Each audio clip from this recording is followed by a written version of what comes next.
or a little bit more? Is that okay? That's fine. Good. All right, cool. Cool. We're officially live. Um, Everybody, as you join us or you're watching the stream later, I got to introduce my friend Jonathon Henderson. Jonathon is, I refer to you, and this is in a very loving way, I call you Young Hustle when you're not in the room. I'm like, have you met Young Hustle? It was the first time we met, and like Yeah. I met a bunch of people that day, and I was like, I couldn't recall your name. I was like, Hmm. remember Young Hustle? You've Hmm. the owner of PW Marketing Pros. You do marketing for home service businesses, and you're in the Tampa area. Bring everybody up to speed. That was like a really patchy introduction. Like, what's your Yeah. background and how did you get into marketing and why did you pick home services? Yeah. So Jonathon Henderson out with PW Marketing Pros and as Pressure Washing Marketing Pros. We work with exterior cleaning businesses from the United States and Canada and all around, right? And so how I got started in marketing was when I was in the Air Force, particularly stationed. I was in Bahrain, right? I was looking for a way to where I could basically make more money, but also provide value to people in that sense, right? And so what ended up happening is I ran across this ad on Facebook, Ty Lopez, in that sense, and I went ahead and took his course, and I started offering services for local restaurants, and I found out those weren't my people, right? Those were Okay. not my people in that sense. And so what I ended up doing is I ended up learning from one of my friends, Ruan, shout out to him, and I ended up learning how to do web design, SEO, Google Ads. And in my local area, there was an exterior cleaning business back in 2018. Jesse Meister is still our client till this day. And he was like, hey, man, do you work with pressure washing businesses? And at the time back in 2018, I didn't know what that was, right? I didn't know what pressure washing was. I didn't know. I was like, man, I don't know what you do. But when I looked at all of his internet presence and all of that, I was like, I can get you ranked. I can get you visible. And we did that within 3 to 4 months. And I asked him, I said, are there other businesses like yours? And he's like, yeah, man, there's other businesses like mine. And just took off from there. That is cool. That's cool. Yeah. I'm going to step over and grab a book because just before we went live, excuse me, we were talking about Marcus Sheridan. Yes. Endless Marcus Sheridan, customers. yeah, Endless Customers, his newest release. He was a guy that did, well, shoot, They Ask You Answer. Yep, they asked me. Became a big bestseller. And then Endless Customers, I'm going to use this as an anchor point to come back to and talk about where you're going to present at the huge convention. So let me, I'm going to park that, come back to what you're talking about. Your friend, power washing, you helped him out. You've learned to do SEO. The game then, 5 years ago, 4 years ago, is significantly different than the game today. If you just rewound in time, this would probably resonate with most people. Like, what were the key factors that you need to do to get your business seen online 5 years ago? Well, the principles pretty much stay the same, but I think that it's the environment in which people are searching, right? Which I will be talking about at the huge convention. But you're right, things are different. And Google's a little bit more strict now. See, back then you could do things like just buy links, get your website to rank a lot, significantly higher. But now when it comes to what you're doing, versus what it was 5 years ago, where you just need the backlinks, you need to have the right keywords on your page. You could stuff keywords, and guess what? With the advent of ChatGPT and different things, you can just create content at a fingertip, right? Yeah. 5 years ago, you couldn't just create content at your fingertip. So whenever you did write and you put more effort into your content, guess what? You would rank better. But now that everybody has access to create content at their fingertips that is going to be at least serviceable for Google and other platforms, guess what? You have to be truly unique in what you do in your approach and how you present yourself to the internet, right? So that's how it's really different because even now, as you can see, what does Google favor a lot now? Reddit, right? Reddit and these other kind of platforms that what people curate. And so having that self-brand and, now that we're shifting to AI now, right? Even YouTube demonetizes YouTube videos that involve what? Just AI. Why is that? Because they value the human voice. The human.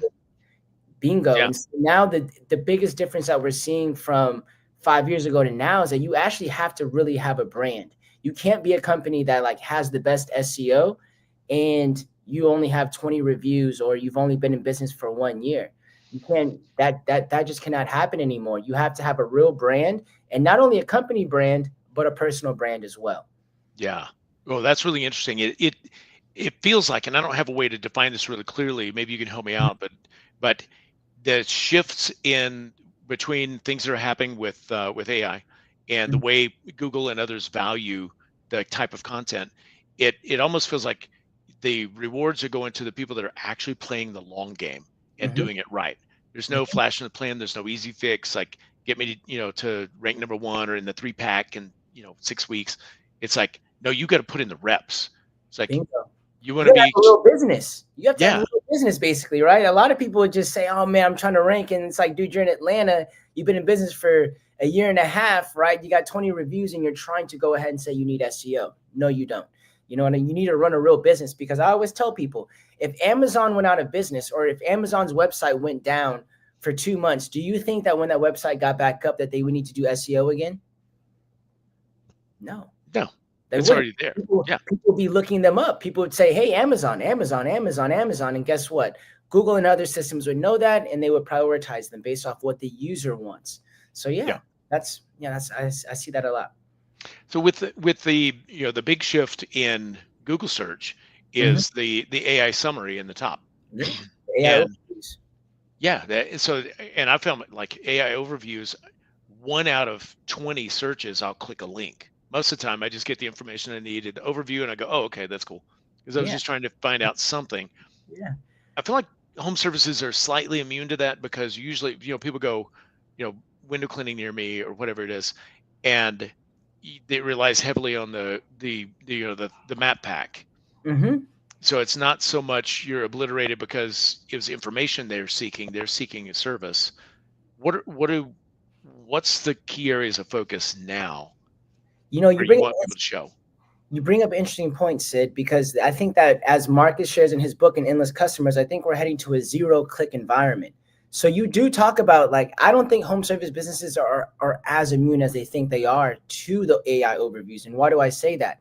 Well, think about this. What if I just got an aggregate review of all the companies? Like if I said top window cleaning companies in Wilmington, North Carolina, and then at that point, it gave me a list of 10 in the AI overviews, and it says, this is how many reviews that they have, right? What if we transform into that kind of search to where people want that convenience? And so they're like, hey, well, I see these businesses right here, and they order it by the most reviews. That's still an AI overview. And guess what? If you don't optimize or you don't have the right brand presence, guess what? You're not going to show in that overview.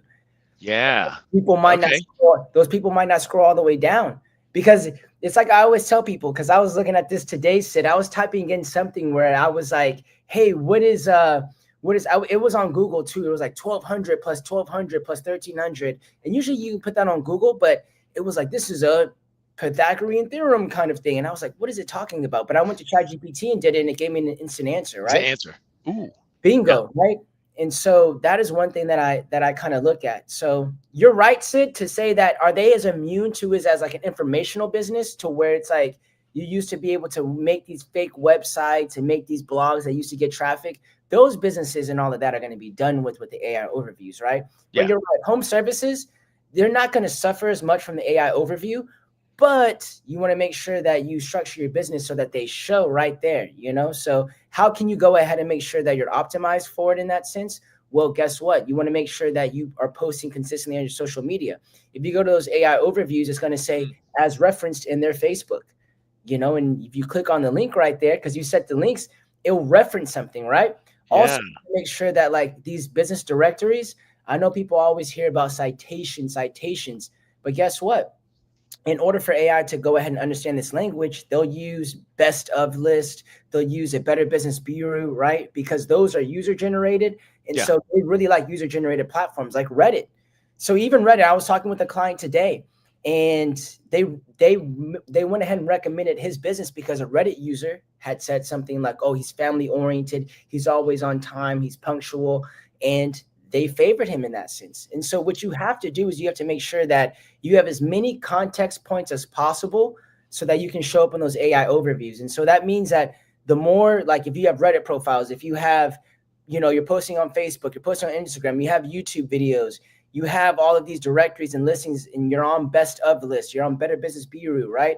All of these different things are giving AI more context points to be like, okay, look, these guys right here, definitely, these guys are definitely, the guys that we're going to recommend because they have 15 other data points while the other business only has 3. So you want to make sure that you're on as many places as possible. Okay, so it's like building a network effect with yourself Yeah. online so It that you show up better. Yeah. Oh, is. that's really interesting.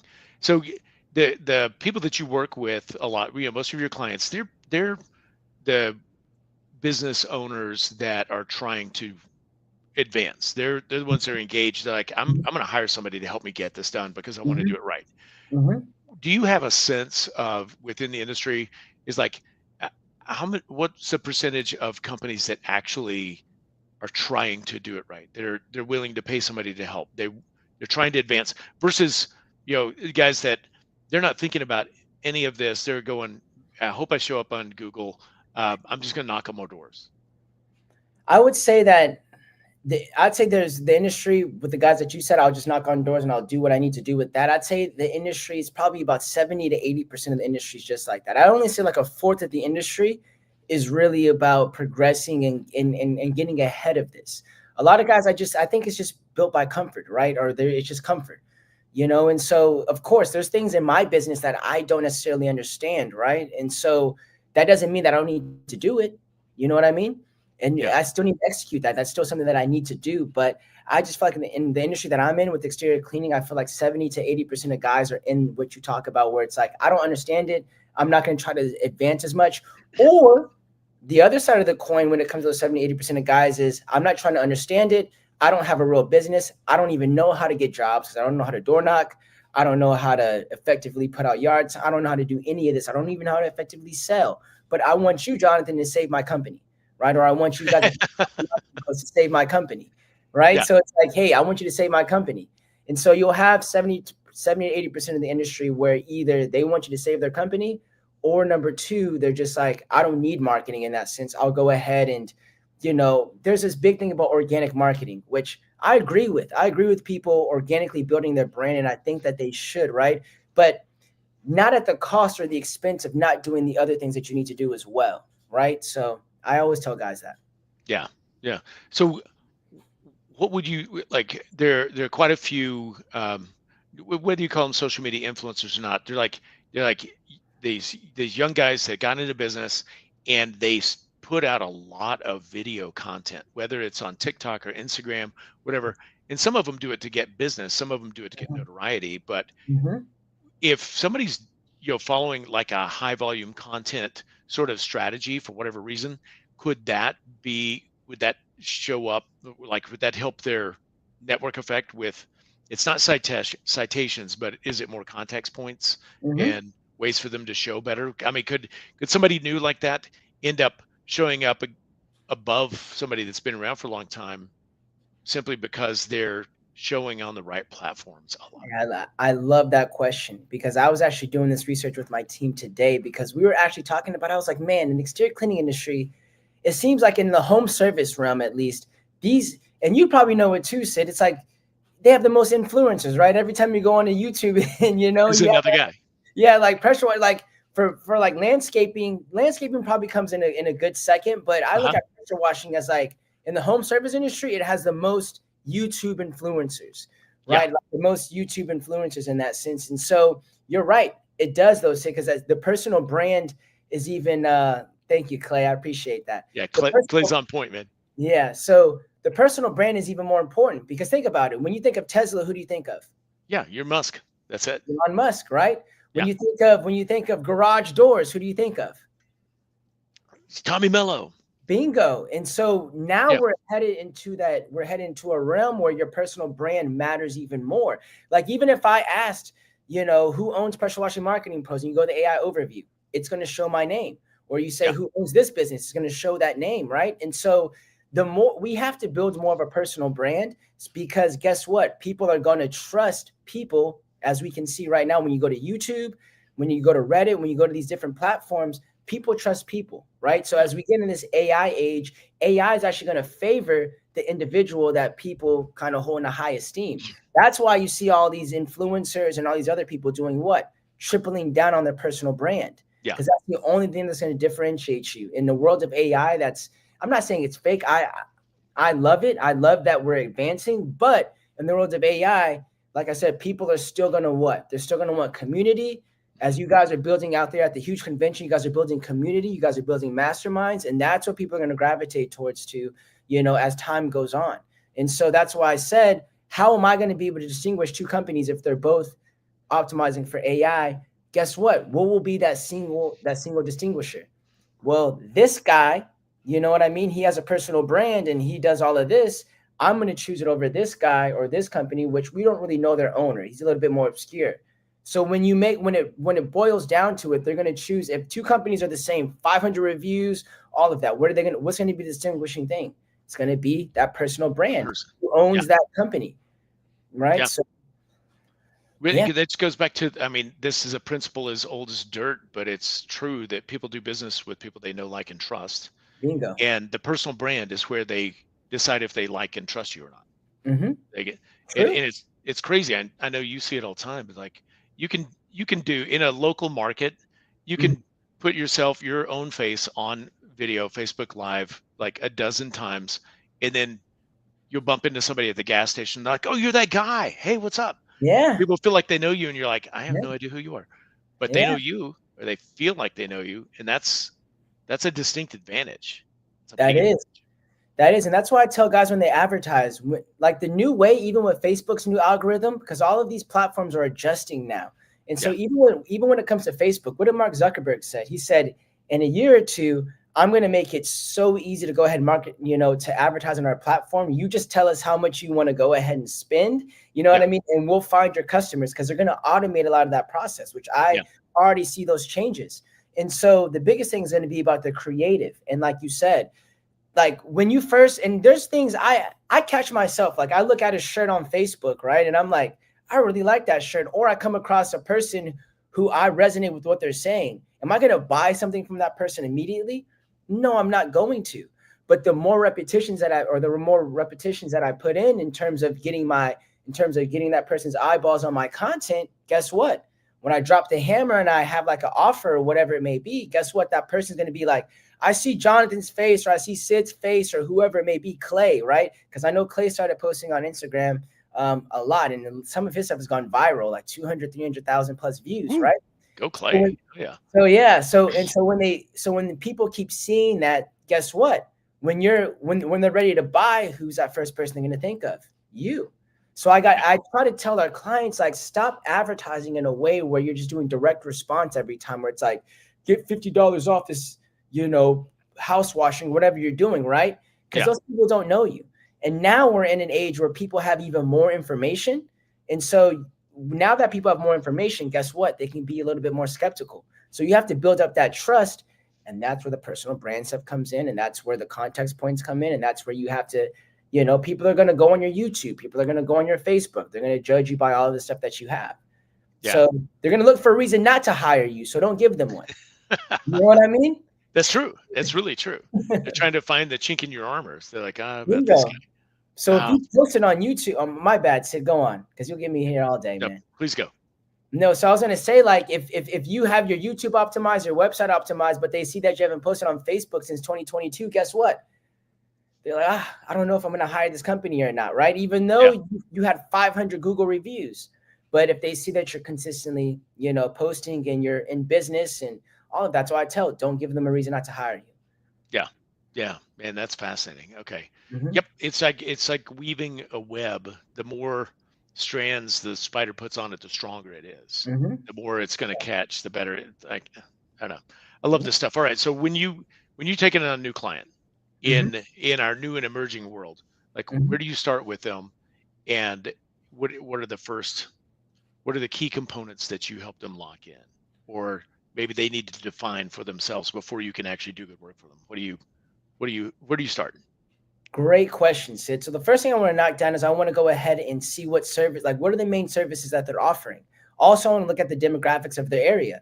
For example, if there's somebody that offers roof cleaning, gutter cleaning, and they're in Seattle, do you think they're going to get a lot of leads? Of course, they're in the Northwest. And being like their neighbor, kind of, not I say kind of, I know you're not their direct neighbor, but is Montana, see my geography. It's 8 hours. Yeah, but being a neighbor of theirs, right? You already know that. Now, if I say the same thing to somebody that's in Phoenix, Arizona, That's like, do you think they have a lot of roof cleaning out there? Probably. Bingo. They probably don't. They don't have a lot of algae. They don't have all of that. So when I tell a lot of guys, whenever they're first starting their marketing or they're getting online, you need to, first off, you need to establish what are the main services that you want to go ahead and target. Because even with Google, how I'm seeing it, and I'm only saying this for the exterior cleaning industry, but I see this in other industries as well, whether it's junk removal, tree service, all of that, is that they want to get more topical relevancy. So the biggest thing is if I type in like window cleaning Seattle, for the first 3 pages on Google, you're probably not going to see a pressure washing company. You're just not going to. And if you type in pressure washing Seattle, you're probably not going to see maybe 1, maybe 2, but for the first 3 pages, you're not going to see a single window cleaning business ranking for pressure washing. So you want to establish what you're targeting first. So whenever I first take on a client, I look at first off, what is our service offering? What are we mainly targeting at this point, right? The second thing I'm going to establish is what's your market and your targeting area. Some guys are like, hey, dude, I go out 75 miles. Okay, if you're running Google Ads and you're doing driveway cleaning, are you going to go out 75 miles to do a driveway cleaning? They're like, well, no, I wouldn't go out that far for a driveway cleaning, but we've got commercial jobs. I'm like, well, dude, you'd go to, if there was a job in Tokyo that was for $800,000, of course you go out there, but that's not your service area though. Yeah. You know, so you want to have a predefined service area too. So you want to know your services that you're offering, and you want to have what you're going to target, like what your service area is going to be at that point, because that's going to basically go ahead and help us know what we need to focus on in terms of like whatever city. So for example, I'll use Clay, who's in here, as an example. There was a point in time where he wanted to pivot from pressure washing and paver sealing, right? So I told him, I said, dude, you got to pick one. You either going to be a pressure washing business that does paver sealing, or you're going to be a paver sealing business that does pressure washing. Yeah. Right. And so we had to make that distinction, because you're going to be a master of none if you're trying to optimize heavily for both. You're going to be a master of none. And even with AI systems, they'll give you feedback. If you ask them and you recommend them, some of them will say, well, we chose this company over this company because this company only does this type of service. This other company does this service, but they do a whole suite of services. But this company only does this particular type of service. And so you want to go ahead. I know that, and that was a long-winded answer though, Sid, with that, but that's the first things I want to establish whenever we're working with the business. Yeah.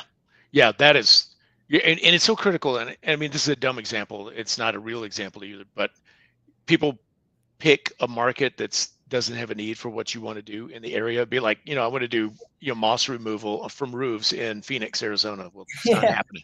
Don't, Dan Kennedy used to use the example. He said, don't try selling hairbrushes to bald guys. Yeah. So no hairbrushes for you, Sid. Yeah, that's one. It's one less thing I have to worry about. But maybe a beard brush though, right. You know what I mean? Got to get that beard oil going on. Yeah. So yeah. Yeah, but and that's, it's a lot like life. I know what my business is, I know what I offer, I know who I want to serve. That makes life a lot easier for my business. It's just like in your life, if you go, I know who I am, I know what I believe in and what I stand for, and what I'll tolerate or won't tolerate, then a lot of decisions are already made for you. You've like pre-cleared the path to only focus on a certain thing, which makes you more valuable to that thing, keeps you focused on it. And when you focus, you get power. So no, you're right. Cause there's plenty of examples. Like I was on a call like last week, and there was a window cleaning company, and they're like, hey man, I said, what are the percentages of your jobs? Cause they're looking for our services. And like I said, I break down their service offering, and I say, what are your percentage of jobs that you do that are window cleaning? And he said, well, 80% of the jobs that I do are window cleaning. And I was like, okay, so you want more pressure washing jobs? He said, yeah, I want way more pressure washing jobs because I feel like they're higher ticket. So I just asked him this question. I said, and you know this, Sid, running a window cleaning business with that stuff. I said, people that get window cleaning, what else do they probably get as well? They need it washed. Yeah, hell yeah. They get pressure washing. Right. But at the end of the day, but on the other side of the coin, people that get pressure washing, they don't necessarily get what? The window cleaning. Window cleaning. So I said, dude, the path to what you want is you need more window cleaning clients to upsell. Yeah. Yeah. Simple as that. Like it's not about targeting for pressure washing or changing up all of your website targeting. Because I see guys say like, oh, my business name is Ted's Window Cleaning, but I wanted to pivot, Jonathan, because I want pressure washing now. It's like, well, dude, your name says Ted's Window Cleaning, but but like, one method's not going to get you another. So like, you don't need to change your website and your online presence to get more pressure washing jobs. Just get more window cleaning jobs and upsell those people. And offer. For pressure washing. Exactly. And the more window cleaning clients you get, the more pressure washing clients you'll get as well. Yeah. Right. So I tell guys, they have to think like this. Right. So that's why I get that down first before we even like talk about, oh, how do we optimize your website? Because we have to get those basics down before we even talk about how to optimize your website or anything. 100%. Like or your website presence. Excuse me. Optimizing generally for the wrong thing is usually not that helpful. If in the example of a guy that's got a solid window cleaning business and he wants to get more power washing, you go, the work that you want is already in your database. Like just instead of trying to market for that, just go contact all of your database and say, we have a new product offering, a new service offering, and sell to the people that already trust you. And like once you outgrow that, then you can look at what level of expansion you need to look at. Yeah. That's cool. Okay. So what would you tell? So, and don't be modest. Like there's 42 breakout sessions. People need to pick you. Like they can pick any of the other 41, but why do they need to come and see Jonathon Henderson? Well, they need to come see Jonathon Henderson because we're at the forefront right now of, we have over 105 plus clients that we're, working with on a consistent basis. And guess what? We're tracking all the time. We're tracking how they get recommended by AI. And guess what's one of the biggest things that most exterior cleaning and home service businesses in general, because I'm not going to just gear towards exterior cleaning business. I'm going to gear towards home service businesses. But what's one of the number one questions that they have? Either they're scared of AI, right? They're like, I don't know how this is going to affect me. They don't know how to use AI, or they simply don't understand it. And so in this new environment that we're getting to, I would say, who's going to be your new customers, Sid? Guys like me, I'm just but like, people that are between that age of 30 to 44. And guess what? When you look at all of these different stats, these are the people that are what?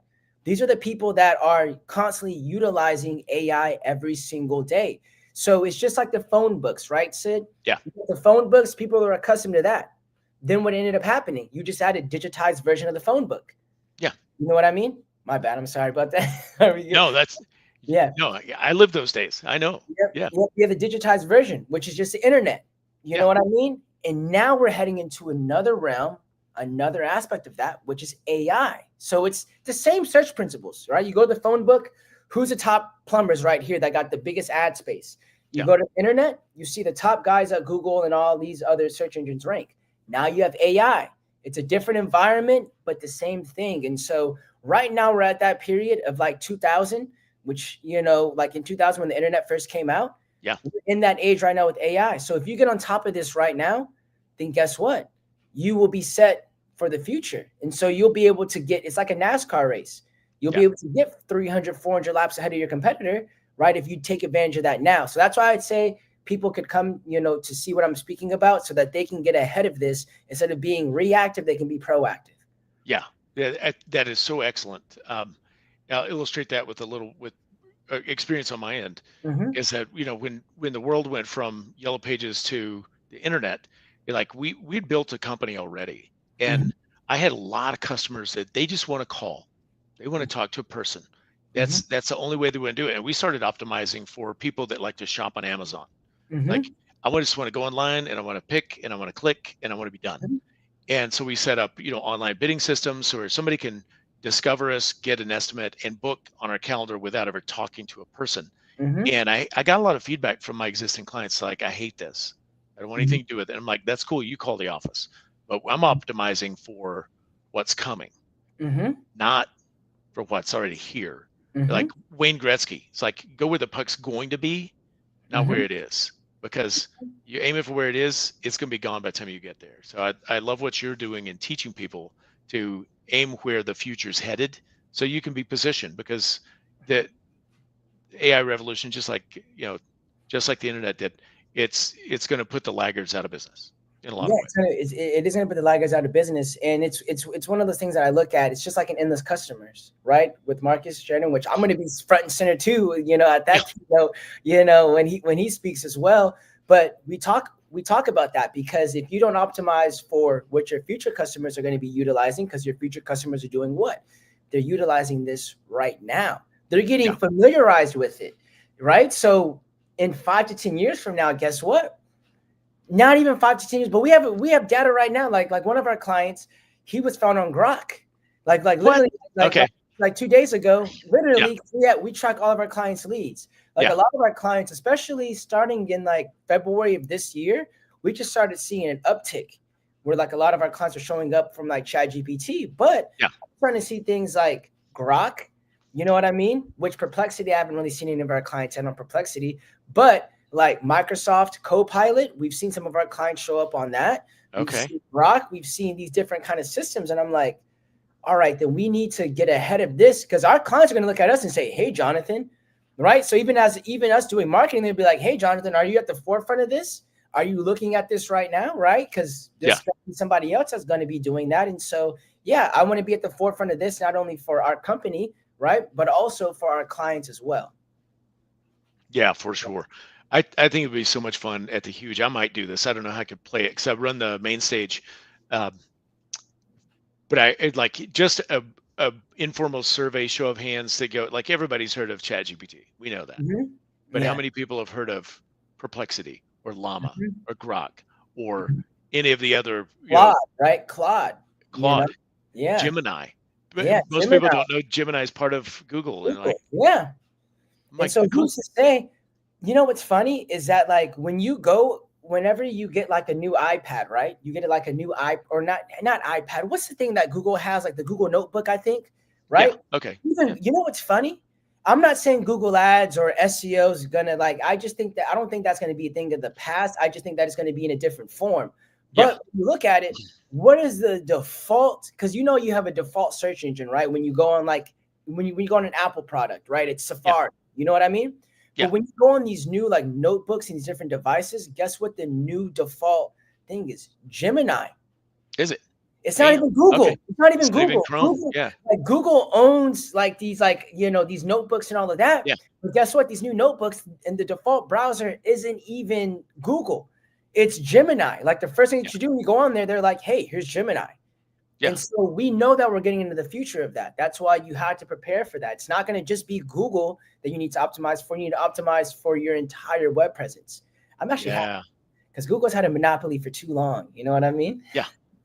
Yeah, that's true. And it's crazy to think that King Kong of search could be like, I couldn't see a future where somebody's going to come in and beat them, but nobody's coming in to beat them at search, competing head to head as, you know, Google versus Bing.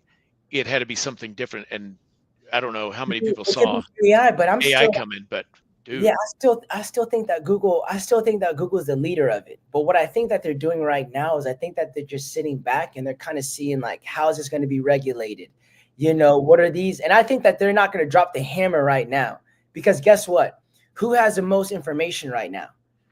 Oh, it's definitely Google does. Google has like over like 40 years of just data that they've just been, well, I shouldn't say 40, but like 25 to 30 years, 25 to 30 years of data that ChatGPT, where do they pull from? They pull from Google. They pull from Bing, from all these others. So like, I think with Google, I think they got something up their sleeve. I don't see anybody necessarily, like you said, I don't see anybody that could I just think that they're just kind of sitting back right now. Like, we're going to see how this all plays out right now, regulations and, you know, what these guys have. And then when they need us, because who's to stop? I say this right now, right? I say, who's to stop ChatGPT right now? What if Google says, you know what? You can't crawl Google anymore. Right? Yeah. You can't call Google. You can't crawl Google anymore in order to give this advice then guess what? Google owns the space again, right? Yeah. Yeah. You know, they could just say, hey, ChatGPT, you can't crawl Google anymore. Yeah. And now it's like, what information and database does ChatGPT have now? Google, you know, so it's like, I want to see how this future plays out. Yeah. I kind of feel like when you go to a charity auction or something and they're auctioning off whatever it is, you know, there's whatever, they're a thing. Yeah. A car or whatever it is, right? Yeah. we call them stealth bidders. It happens a lot where like 2 or 3 people get in a bidding war and they're like, they want that sailboat trip and they're like holding up the number like, yeah, I'll go. And Jonathan goes, no, I'll go. And, come on. And then you get up to the top where like it's a little hesitant. It's like $2,000 and you're like, okay, I'll do it. And then the other guy hesitates a little bit and he goes, all right, I'll do 2,200. And then some guy in the back that hasn't bid at all just goes 25.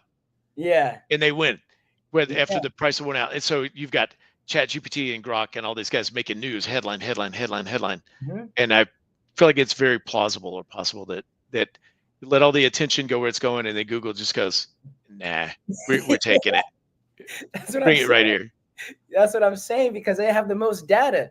So people say, man, Yeah. Google replace. I'm like, it's going to be hard to replace Google because they have all the data. If they just tell Grok, Copilot, all these other kind of AI systems, like you can't crawl Google anymore. You have to come up with their own database. It's like, how effective would those databases be? They won't be as effective.